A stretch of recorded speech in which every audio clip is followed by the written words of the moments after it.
साबका नमूने और मटेरियल के बगैर एक नई इजाद करने यानी अदम से वजूद में लाने का अमल है, और वो अल्लाह ताला ही के इख्तियार में है।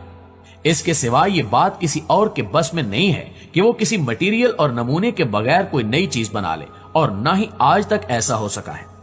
साइंसदानों ने अब तक जितनी चीजें इजाद की हैं, वो पहले से मौजूद मटेरियल को नई तरकीब के साथ जोड़कर बनाई गई हैं।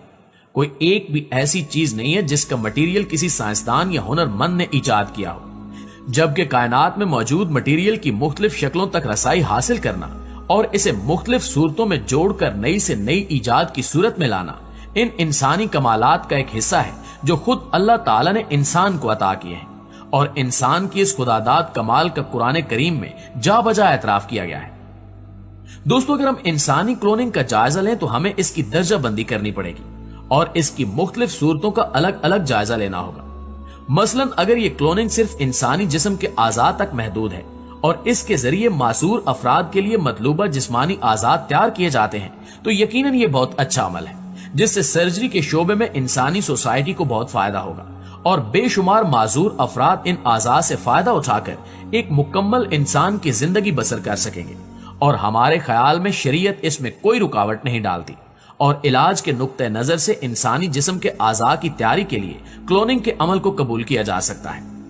इससे आगे बढ़कर अगर एक बांझ जोड़े के लिए औलाद पैदा करने का मसला है तो भी इस शर्त के साथ ये अमल काबिल कबूल होगा कि मामला बाकायदा मियाँ और बीवी के दरमियान महदूद रहे, और मियाँ बीवी के तौलीदी जरसूमों के मिलाप में अगर कोई रुकावट है तो उसे साइंसी और तकनीकी तौर पर क्लोनिंग के अमल के जरिए दूर कर दिया जाए। लेकिन दरमियान में किसी और औरत का रहम या किसी और मर्द का मादा इस्तेमाल ना हो, क्योंकि अगर किसी गैर मर्द का मादा मुनविया किसी औरत के रहम में जाएगा तो जिना की सूरतों में शुमार होगा। इसके साथ साथ इंसानी क्लोनिंग का ये अमल हमें इससे कहीं ज्यादा खानदानी अनारकी से दोचार कर सकता है। औलाद के लिए मर्द और औरत का मिलाप एक फितरी या रिवायती तरीका चला आ रहा है, लेकिन इस्लाम इसकी तमाम मुमकिन सूरतों को कबूल नहीं करता।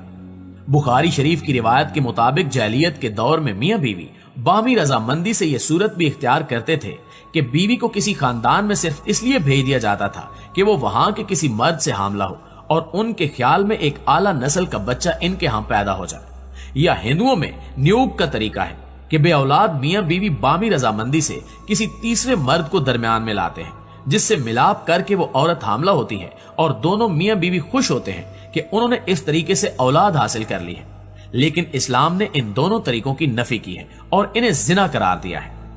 इस्लामी शरीयत में सबसे ज्यादा सख्त और संगीन सजा जिना के जुर्म में मुकर्रर की गई है,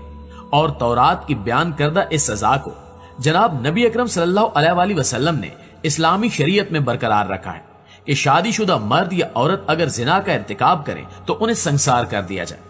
इसकी एक बड़ी वजह यह है कि इंसानी सोसाइटी में खानदान के बुनियादी यूनिट के तहफ्फुज, रिश्तों के तकद्दुस और बामी हकूक के तहफ्फुज और अदायगी का दारोमदार इस बात पर है कि नस्ब का ताल्लुक वाज़ेह हो और उसमें कोई इबाम ना हो।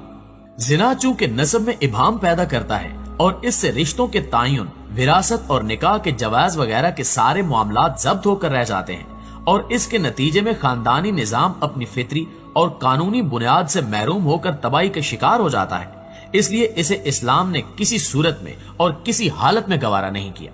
दुआ है कि अल्लाह ताला हम सब को दीन इस्लाम को समझ